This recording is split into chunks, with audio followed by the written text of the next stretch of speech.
Hello everyone and welcome to this new video. Now we're gonna try a slightly different format from all the previous videos. I used to post a lot of RC videos, but now I am learning towards my UPL, Ultralight Pilot's License, and it's still about aviation, so that's what I'm gonna be posting from now on mainly. So here we can see I am getting into the Zenair CH-701 ultralight aircraft experimental. And we are going to have a flight lesson. Duh. So I'm getting into the left seat, as I am a student pilot, but the student pilot has to sit in the left seat because that's where you normally fly from. So today we are going to have our very first flight lesson. I actually recorded this video like 2 weeks ago when I had my very first flight lesson. I'm doing the commentary now because I've been very busy. So we're gonna have our very first flight lesson, which is gonna be about taxiing around the taxiways and the runway and using the brakes. So this plane, this CH-701 is a STOL, which stands for short takeoff and landing. But if you're an aviation geek, you didn't need me to tell you that. You probably already knew it. So this plane is equipped with foot-operated differential brakes. Like the ultralights that I've flown before, I used to fly a lot with my dad when I was a teenager because my dad is a private pilot and he also has the French version of the UPL, of the Ultralight Pilot's License. He's had it for like more than 20 years.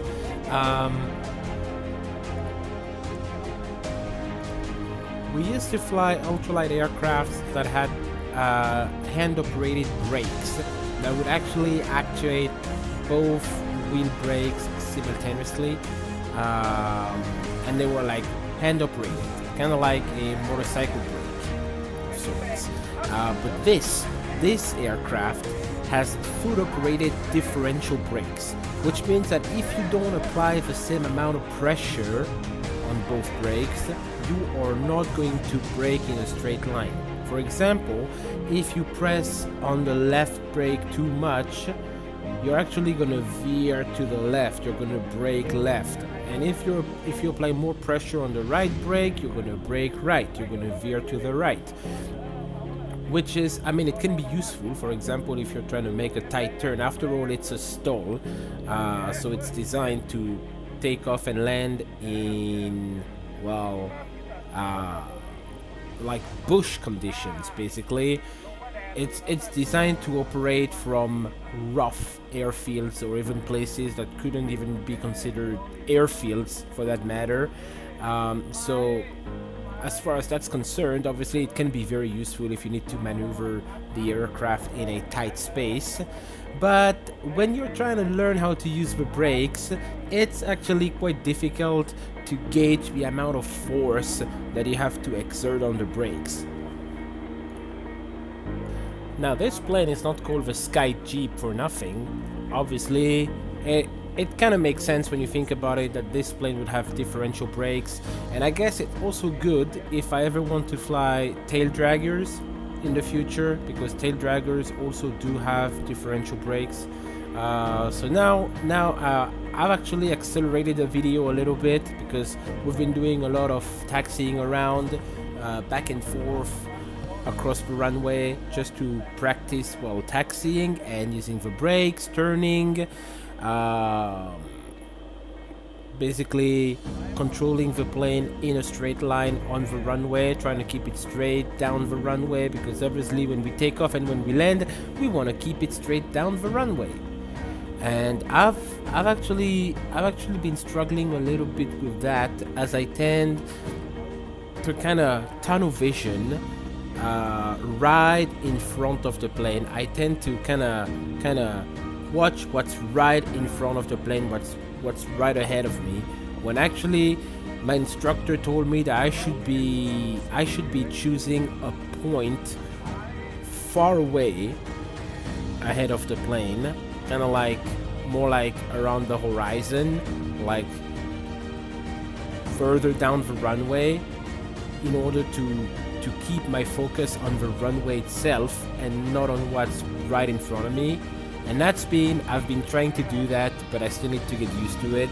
Trying to focus on a point on the horizon further down the runway, focusing just on that, and not just being in a sort of tunnel vision situation where I'm just watching like the terrain 2 meters ahead of me, the runway 2 meters ahead of me, because that obviously is going to lead me into situations where I'm gonna go right and left and right and left instead of keeping the plane straight down the runway, because I'm not looking at it from a larger perspective. And you have to look at it from a larger perspective, basically. If you want the plane to go right straight on the runway, you got to look at the runway from a larger perspective and not just like the terrain 2 meters in front of your plane. That doesn't work.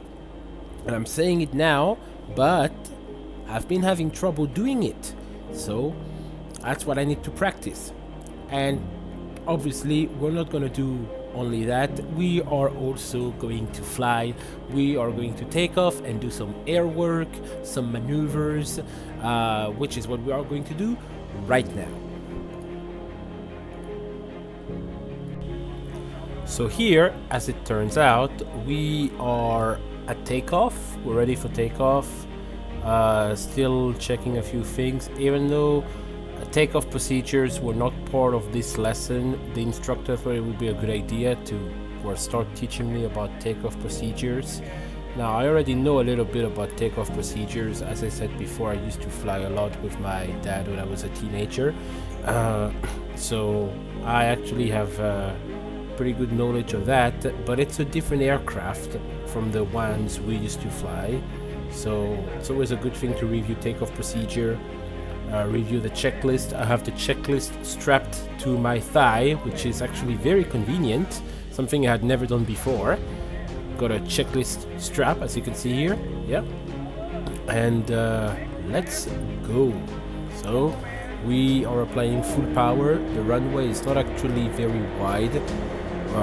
We're trying to keep on the center line, that kind of like dirt track in the middle.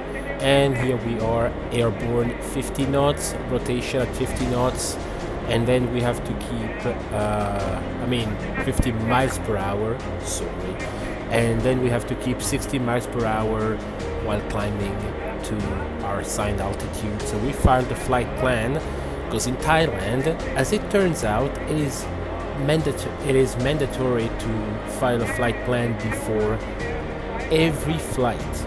No matter if you're flying an ultralight or a Cessna, or whatever you are flying, you have to file a flight plan before every flight. It is mandatory.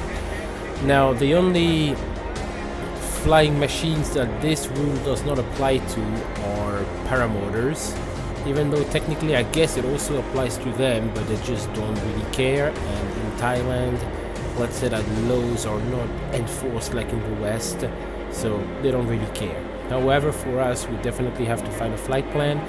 We have an altitude of 700 feet in the flight plan, which is actually pretty low, lower than what I'm usually used to, but it's fine. So we are climbing to 700 feet with climbing power, maintaining 60 miles per hour, and here we are. We have just reached 700 feet. We are decreasing the power to cruise power, which is 4,200 RPM on the Rotax 912S 100 horsepower engine, which is actually a pretty powerful engine for that aircraft. It doesn't make it fast though. It's still a very slow aircraft, mostly because of the wing design, with the slats and everything. It makes the aircraft pretty slow. The cruise speed is basically 70 to 75 miles per hour. But the 100 horsepower that you get from this engine package basically gives you like a really good power reserve. You can climb with a very high angle of attack right after takeoff, which you wouldn't be able to do in another aircraft, I guess. So there's that.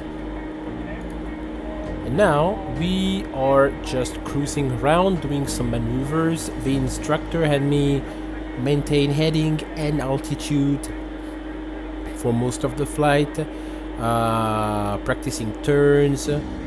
We practiced airfield patterns. Basically, we flew around the airfield, practicing airfield patterns